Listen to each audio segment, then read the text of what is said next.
most people who work in the hotel don't even know about it because it's just like, you know, out of bounds territory. It's this middle ground of decadence and decay.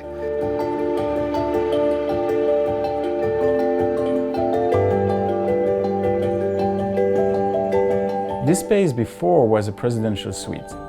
Famous people stayed here, like Michael Jackson or Prince, and so we still have some elements of this glorious past, I would say.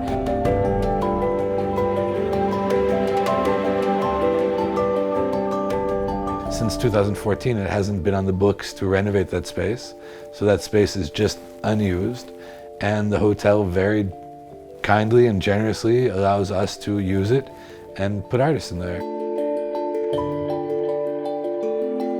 I don't think it exists in another part of the world, an artist residency located in an hotel.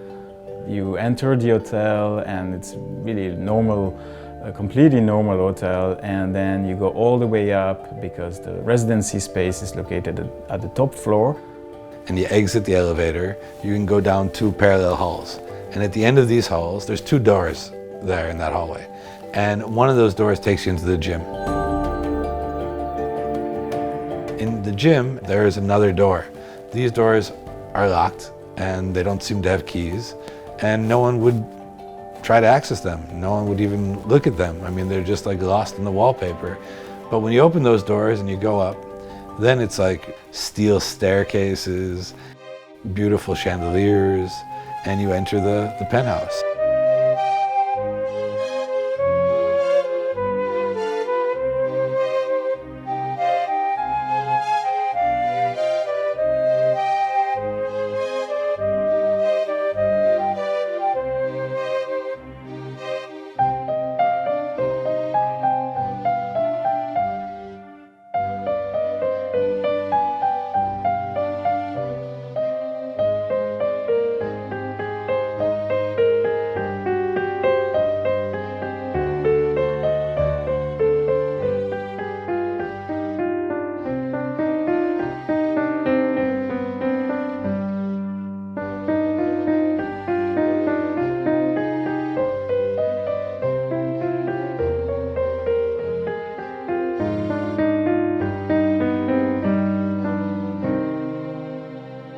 It's funny in a way because it's a penthouse, but now it's just like a huge apartment with the 2 bedrooms, and we have 4 bathrooms, and then we have a couple of little rooms as well that are used as storage for artwork, and then we can also transform them into exhibition spaces. We have like an amazing view, almost 360 degrees view on Brussels, since we are also on kind of a hill. I've been running the Penthouse Art Residency since 2014 or 2015. My apartment had been like a hotel, so it was constant visitors, always artists traveling through or coming to stay. And we had an artist coming over from Hong Kong at that time, a gentleman called Frog King Kwok. There was no way Frog King Kwok and his wife were going to sleep on our couch for 3 weeks at that time. 1 out of decency for them, and 2 out of like a little need for some more silence and sanity ourselves. So I started going around town and asking every hotel, like, hey, would you sponsor a room for the Frog King? And at a hotel called the Hotel Bloom, which is next to the Botanique, the director was really responsive. And we had a couple of meetings. And his name is Jan Henningsen. Jan is a hotelier, that's his métier, his proper profession, and he's just a gem. Like, he is a golden human being. And when I met Jan and I told him the story and what I was doing there, he's just like, I love art, art is hard. I want to help in any way I can.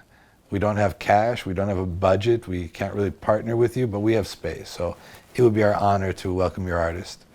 And after the Frog King, Jan welcomed, like, I couldn't tell you how many artists in the next year. And then he took a job out of the country. And just before he did, he took me around the hotel and he's like, there's so much here that the hotel doesn't know about, that they don't activate, like things that have been forgotten when it traded hands and brands and all that. And he took me up to the presidential suite. And he told me about Michael Jackson's stay there and Ronald Reagan's stay there and some other celebrity anecdotes. And he's like, look, man, you know, you can use this space.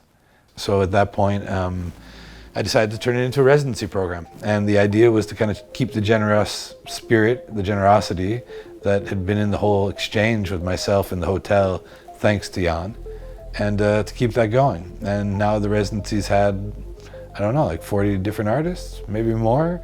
We've had writers, musicians, filmmakers, visual artists, you know. We have people produce painting shows there.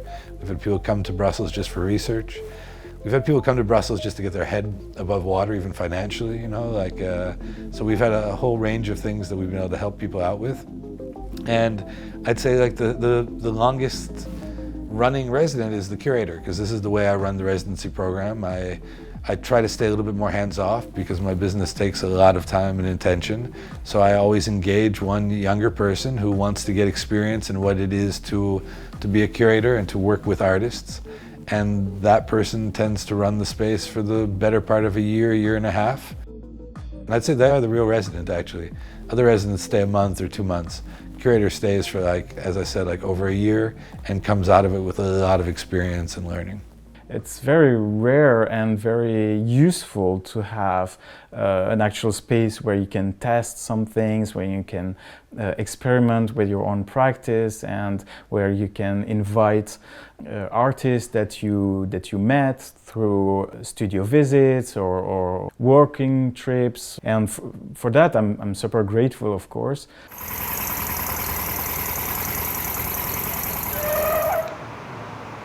Part of the package as well for the artist is also they have access to the gym, and they have an amazing breakfast every morning.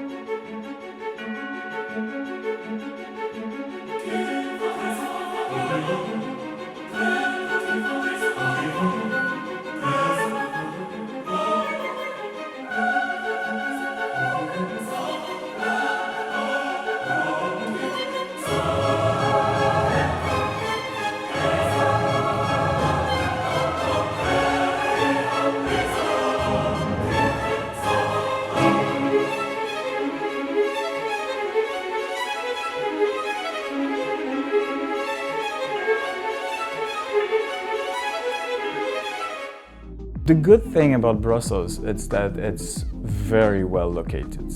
You're really at the center, in a way, of Europe. And then you have a lot of nice buildings. I mean, the Grand Place is, people say that it's one of the most beautiful public square in the world.